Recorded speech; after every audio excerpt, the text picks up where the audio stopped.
welcome back to the WPF C# tutorials, where we create our timer program. Well, today I want to show you how to create a custom and draggable window.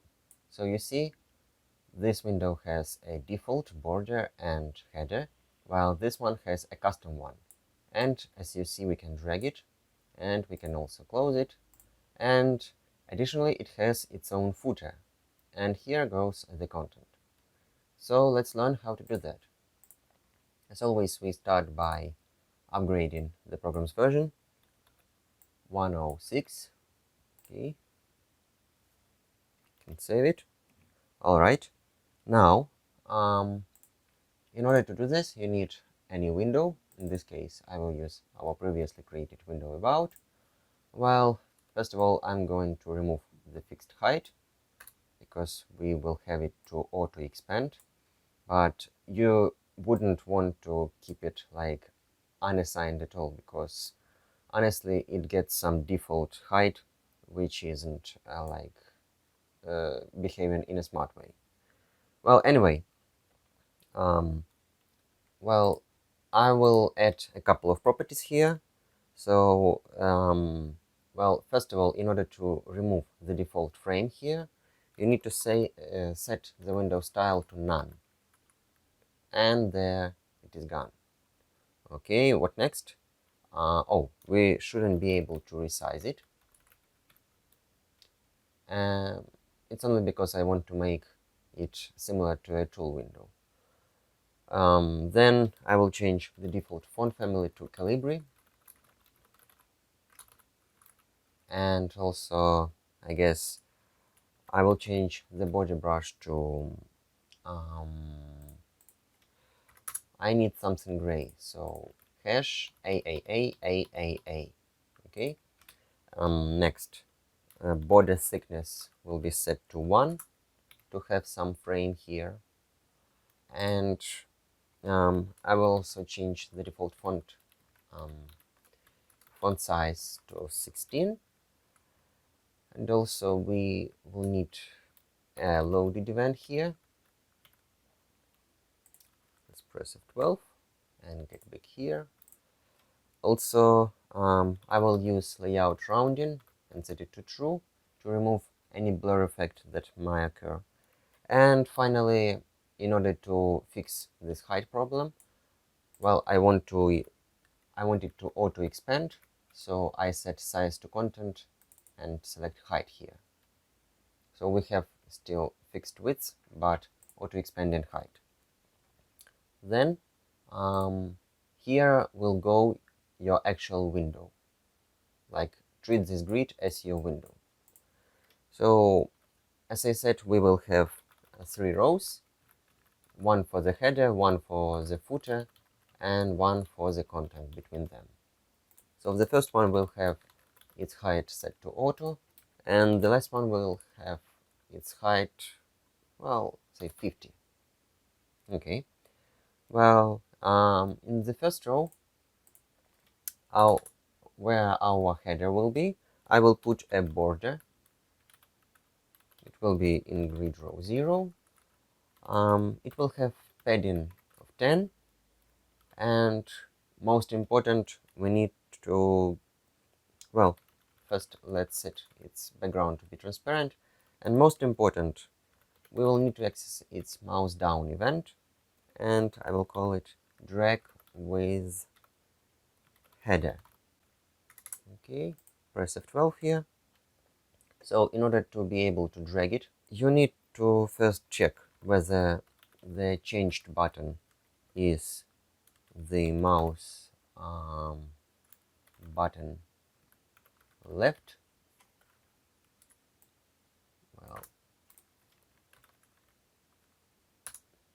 okay, and if it is, we call the already existing method called drag move. Okay, and basically this will allow us to drag our window like here, and as you see, we cannot drag here because it will drag only using a header. Okay, let's move on. Then well, inside this border we will have a grid which will consist of two columns, so grid column definitions. The first column will take the whole space, it will be the title of our window, and the second one will have its width set to auto. Okay, in the first column we will have just a text block and grid column 0. We will give it a name like tblc underscore header. Then we will put our text about blue timer. Then I will make it bold here, and also I think we should increase its font size to say 18. Good. Then we again, oh, and then we will need a button to close the window, like a cross button. So grid column 1, its name will be button cross. The content will be just letter X. Okay. Its horizontal alignment is going to be right. What else? I guess we should change its foreground to something light gray, so well, the same as here. Okay, and of course it needs a click event, and we'll call it button close click. We will use the same button close event for this button and the close button, which will be right here. So press F12, and the only thing that we need to do here is call the built-in close method, which will just close the window. Okay. Well, let me just show you this real quick, and there you have it. Okay, but well, let's make this button bold, so set the font weight to be bold, and also I think we should increase its font size to 18 as well. Okay, good. Now in order to, I think we should make this button transparent. Well, and I'm planning to reuse the style later, so let's create a separate folder for our styles, and inside of it we will create a resource dictionary for buttons. So buttons. Okay, remove the unnecessary word which comes from the folder name, and we should include it in our app resources. So here is the folder name, which is styles, and the file name buttons. Okay, so now our style is included, and here we will create a style for buttons. So style target type button, and it shouldn't be the default style. We will call it transparent button. So only buttons which use this key style will have it applied. So first of all, we will change the property called background to be transparent. Okay, and the same for border brush. Okay, and then in order to remove this border, here, we will change its template. So set a property template, set a value here, and we need to access its control template.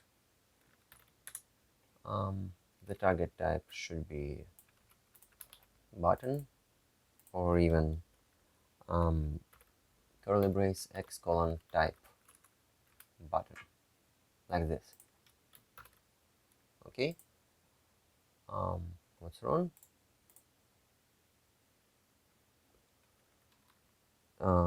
Control template target. Maybe we should just rebuild it. No. So property template. Oh, I'm sorry. I don't know why I started to write it here. It should be here. Okay. Well, what else?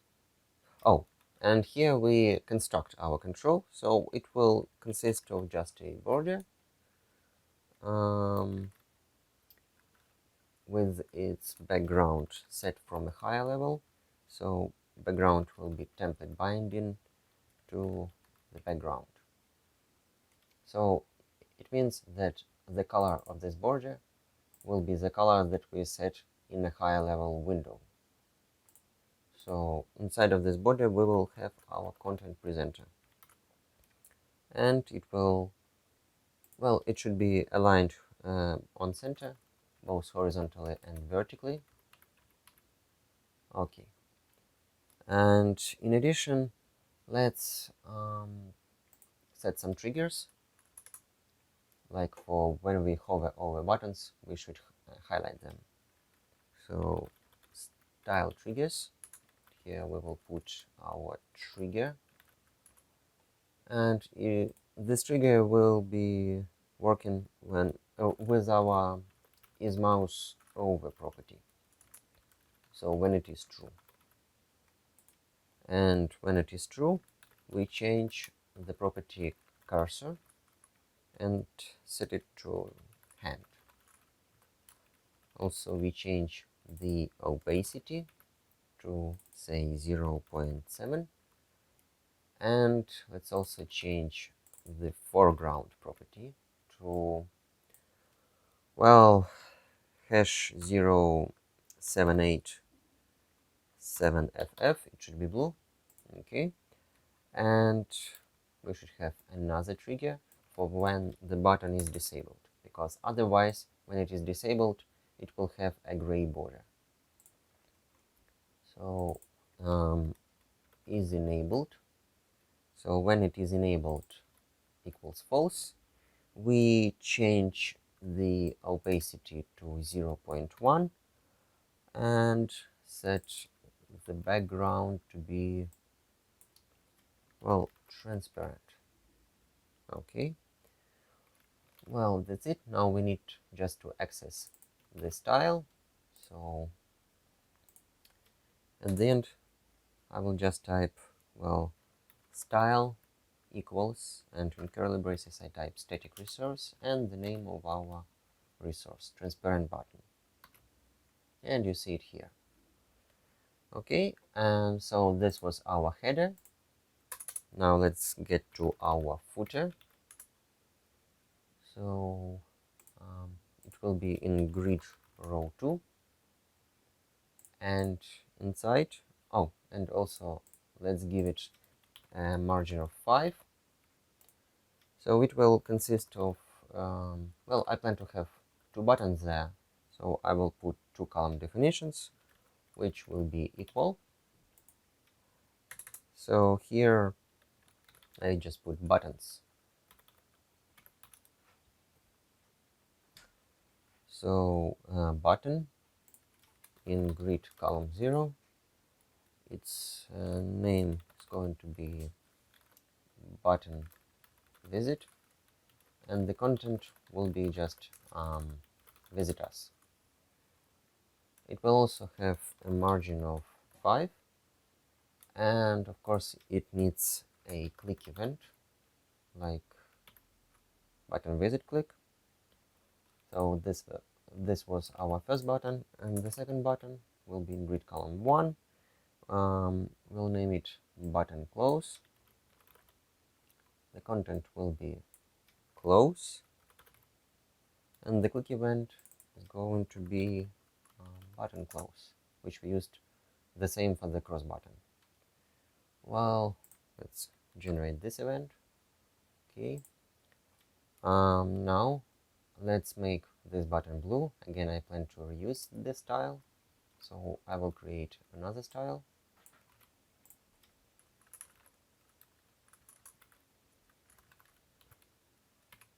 Okay, it will be named blue button, and I also plan to reuse this color, so we will need another resource dictionary for colors. So add a resource dictionary and name it colors. Remove the styles word. Okay, so here we need to include the style, but it's very important that because our buttons will reference this dictionary, it should come first, otherwise it wouldn't compile. Alright, so in our colors we will create a color. Let's leave a comment here for blue buttons, and here we create, well, it's going to be a brush, but I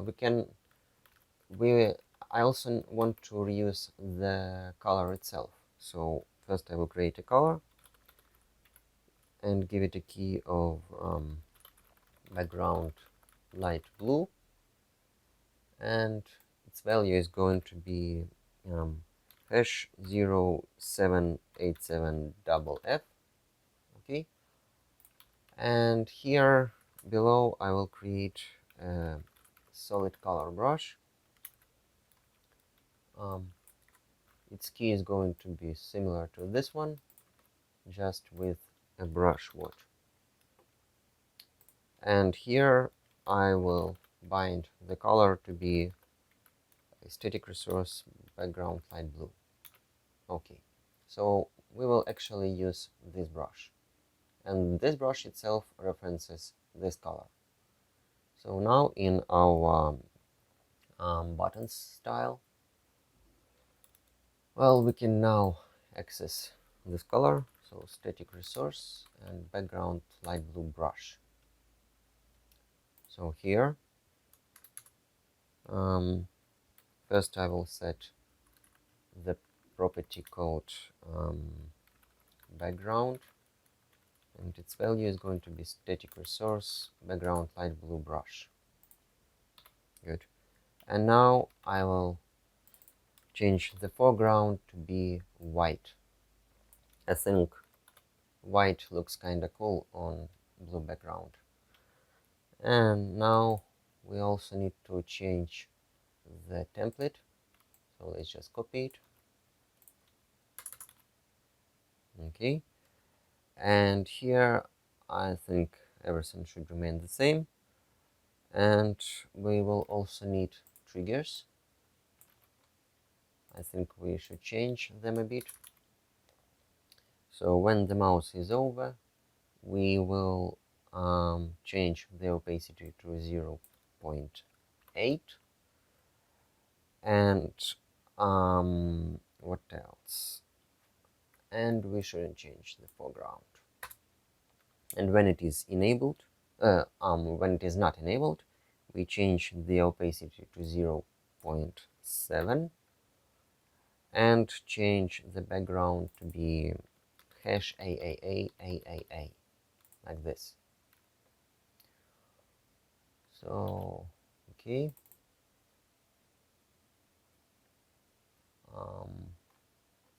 Okay.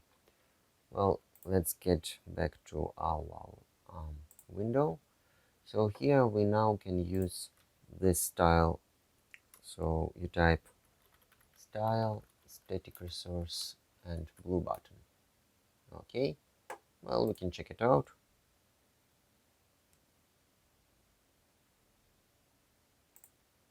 Yeah, our header, our cross button, close, visit us.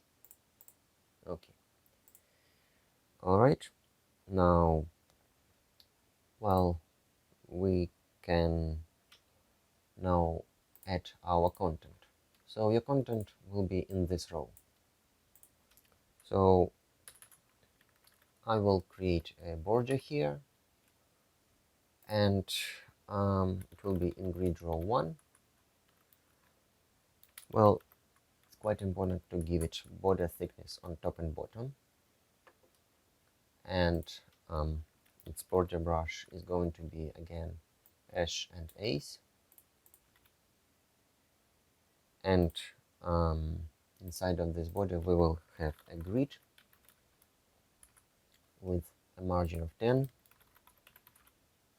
and this grid will have well, let's say 2 rows, and the first row is going to have auto height, while the second one is going to expand.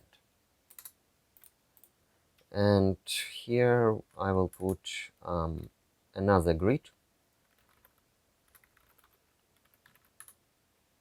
and it will be in grid row 0, and its margin is going to be 10. I will put 2 grid row definitions here as well.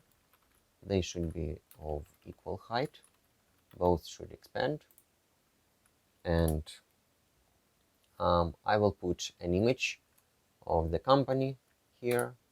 So I think I will just import it. Don't worry, you can get it from my GitHub repository to this project. So it's called logo. Okay, so here I will put an image, and this image is going to be in grid row 0.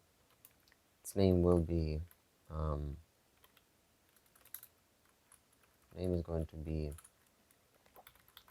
image, and now we set its source, so back colon 2 forward slashes application, and here you type colon 3 commas, again you type forward slash img, which is the name of our folder, and the file name, like this.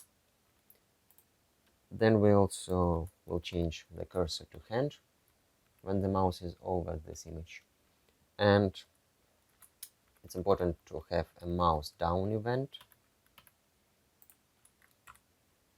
because I planned this image to lead to some website, and also I will give it a tooltip like visit us. Okay, well, and also in the second row I will have also a grid, and this grid will be in grid row 1, and it will have grid column definitions, 2 of them. So the first one is going to be auto height,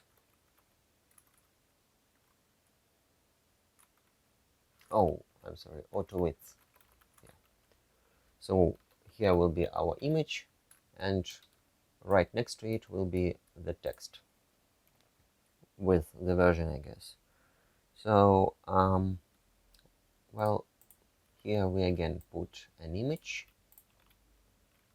It will be in grid column 0. Its name will be image underscore sub. The source will be I also have another image called ico,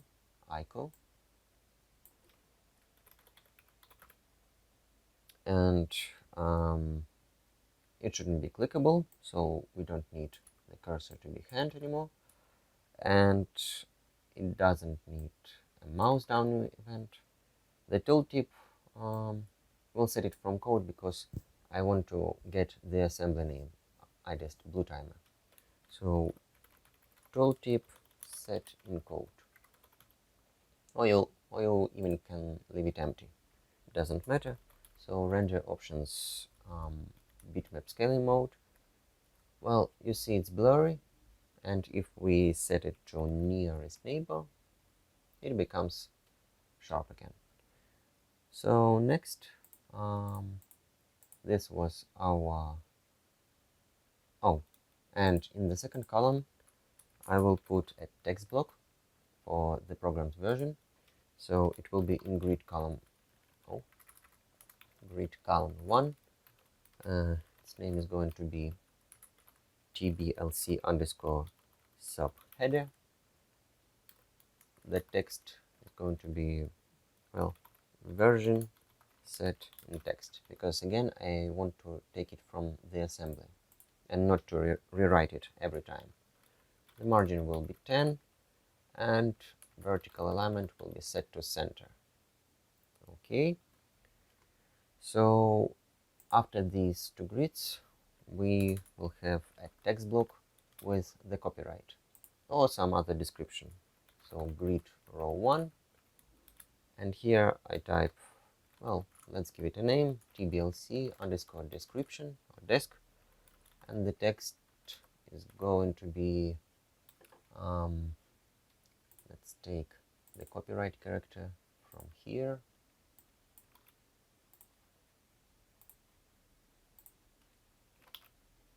copyright, then goes your company's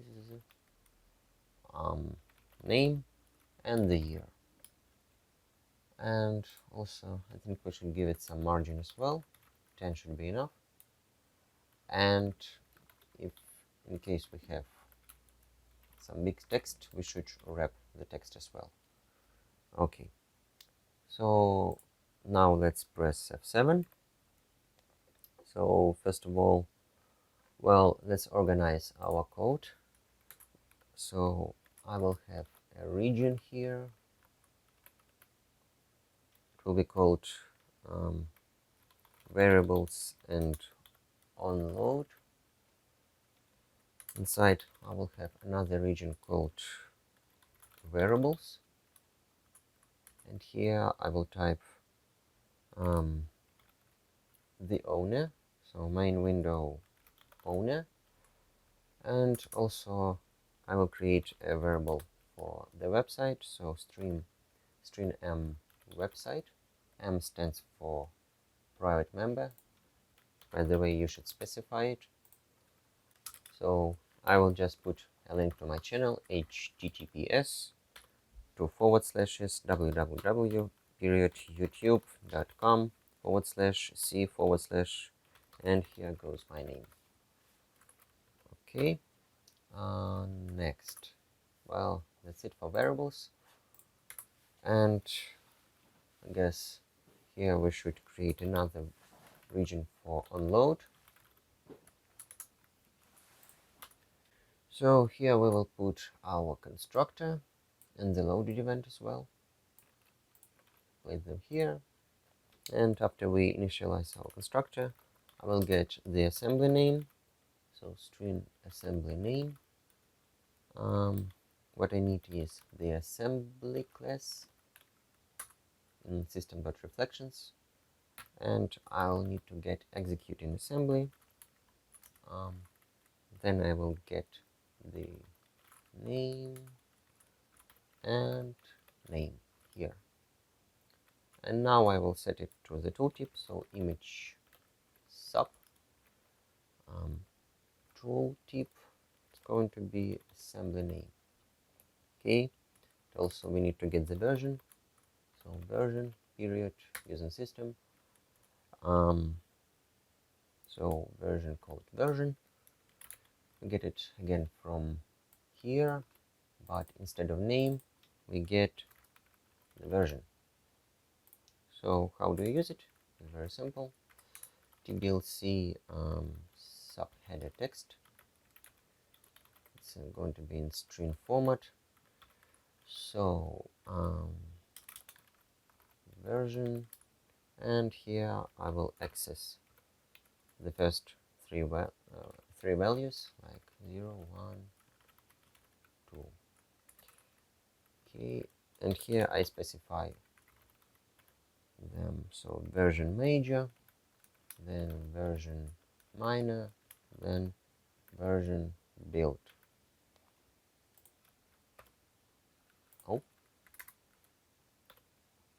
Okay. Now, in our window loaded event, we'll just set this owner variable to the actual owner. So owner as main window. That's it for this region. Now, our direct with header event is completed. Can remove this one. Then our image mouse down. It should just start the process. So process dot process start. Oh, I think I've included something wrong. Oh, I just typed it in the wrong place. I'm sorry. So process control dot included start, and you pass here the website variable. Then goes our close event. That's right. Button visit should be the same, and that should be it. So let's check it. And I don't know will the record continue if I switch to a website, so I won't press here or here, but you see that we have successfully created a custom draggable window. Well, of course, there is something else you could do, like you could rewrite the default style for buttons to remove this border, and well, you can reuse this template when you create other windows. Alright, so that's it. Thank you for watching and see you next time.